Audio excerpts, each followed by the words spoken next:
কতবার দোয়া ইউনুস পাঠ করলে গাইবী সাহায্য পাবেন আপনি? আল্লাহ রাসূল সাল্লাল্লাহু আলাইহি সাল্লাম তিরমিজি শরীফের বর্ণনা বলেন 3505 নম্বর হাদিস। আল্লাহ রাসূল বলছে, যারা দোয়া ইউনুস পাঠ করে আল্লাহ পাকের কাছে কোনো কিছু চায়, আল্লাহ পাকের কাছে সাহায্য প্রার্থনা করে, আল্লাহ রাব্বুল আলামিন সঙ্গে সঙ্গে তাকে সাহায্য নাজিল করে।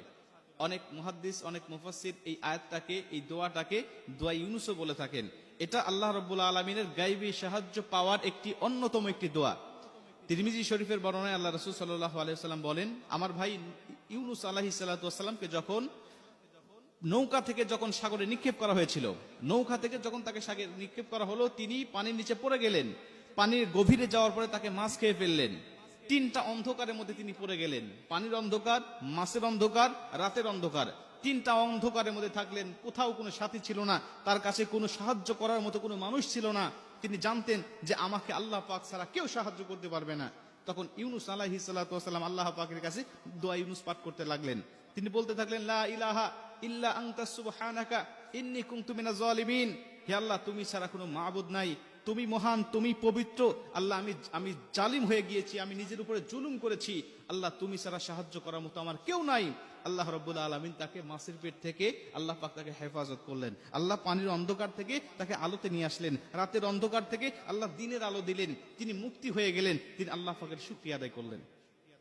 মুসা আলাইহিস সালাতু ওয়াসসালামের জামানায় এমন ঘটনা পাওয়া যায়, এই দোয়ার মাধ্যমে আল্লাহ পাক তাকে অনেক পরিত্রাণ দান করেছেন। আল্লাহ রাসূল সাল্লাল্লাহু আলাইহি ওয়াসাল্লাম বলেন, তুমি যখন এই দোয়াটা পাঠ করে, অর্থাৎ সূরা আম্বিয়ার 87 নম্বর আয়াত, এই লা ইলাহা ইল্লা আনতা সুবহানাকা ইন্নী কুনতু মিনাজ জালিমিন, এই আয়াতটা তুমি পাঠ করে আল্লাহ পাকের কাছে সাহায্য চাইবে, আল্লাহ পাকের উপর অবধারিত হয়ে যায় তোমাকে সাহায্য নাজিল করা। অনেকে বলতে পারেন, হুজুর কতবার তেলাওয়াত করবো? আমাদের সমাজে বলে যে 100 বার, 1000 বার, বা 1 লক্ষ, বা 16,75,000, বিভিন্ন সংখ্যা আমাদের সমাজে কিন্তু বর্ণনা আছে। কিন্তু আল্লাহ রাসূল সাল্লাল্লাহু আলাইহি ওয়াসাল্লাম বলেন, আমলের সাথে, ইখলাসের সাথে যদি কোনো আমল করা হয়, এটা একাধিক করার প্রয়োজন নয়। আখলিস দীনাকা ইয়াকফিকাল আমালুল কলিল, আমল যদিও অল্প হয় কিন্তু ইখলাস যদি তার ঠিক থাকে, ওমান ইয়াতাওয়াক্কাল আলাল্লাহি ফাহুয়া হাসবু, আল্লাহর উপরে যদি পরিপূর্ণ তাওয়াক্কুল তার থাকে, আল্লাহ রাব্বুল আলামিন অল্প আমলেই তার দোয়াটাকে কবুল করতে পারে। আপনি একবারও যদি আপনি ইখলাসের সাথে পাঠ করতে পারেন, একবার যদি আপনি ইখলাসের সাথে আদায় করতে পারেন যে আল্লাহ রাব্বুল আলামিন অবশ্যই আমাকে সাহায্য করবেন, এই আশা আপনার উপরে আছে, আল্লাহ পাকের উপরে আছে, এই বিশ্বাসটুকু যদি আপনার অন্তরে থাকে যে আল্লাহ, তুমি ছাড়া তো সাহায্যকারী কেউ নাই, তুমি তো কোরআনের মধ্যে ওয়াদা দিয়েছো, তুমি তো বলে দিয়েছো, তাতানাজ্জালু আলাইহিমুল মালাইকা আল্লা তাখাফু ওয়া লা তাহজানু ওয়া আবশিরু বিল জান্নাহ, আল্লাহ তুমি ফেরেশতা দিয়ে আমাকে সাহায্য করার ওয়াদা তুমি দিয়েছো, আল্লাহ তুমি আমাকে সাহায্য করো, আল্লাহ এই বিপদ থেকে তুমি আমাকে রক্ষা করো, আমার দেওয়ালে পিঠ থেকে গেছে, কেউ আমাকে হেফাজত করার মতো নাই, আমি ঋণে জর্জরিত হয়েছি, আমি কষ্টের মধ্যে পতিত হয়েছি, আমাকে সমাজের মানুষ দেখতে পারে না, আমি অনেক সমস্যার সম্মুখীন হয়েছি, আল্লাহ তুমি না চাইলে আমাকে কেউ এই সমস্যা থেকে পরিত্রাণ দিবে না, আল্লাহ তুমি আমাকে পরিত্রাণ দাও।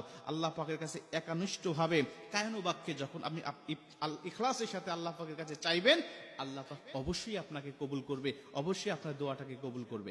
এজন্য দোয়া ইউনুস, লা হাওলা ওয়ালা কুওয়াতা ইল্লা বিল্লাহ, এই সমস্ত দোয়াগুলো আল্লাহ পাকের সাহায্য পাওয়ার একটি অন্যতম মাধ্যম, আল্লাহ পাকের সাহায্য পাওয়ার একটি অন্যতম মাধ্যম, অন্যতম একটি দোয়া। এগুলো পাঠ করে আপনি আল্লাহ পাকের সাহায্য চাইবেন, দেখবেন যে আল্লাহ পাক অবশ্যই আপনাকে সাহায্য দান করে দিয়েছে।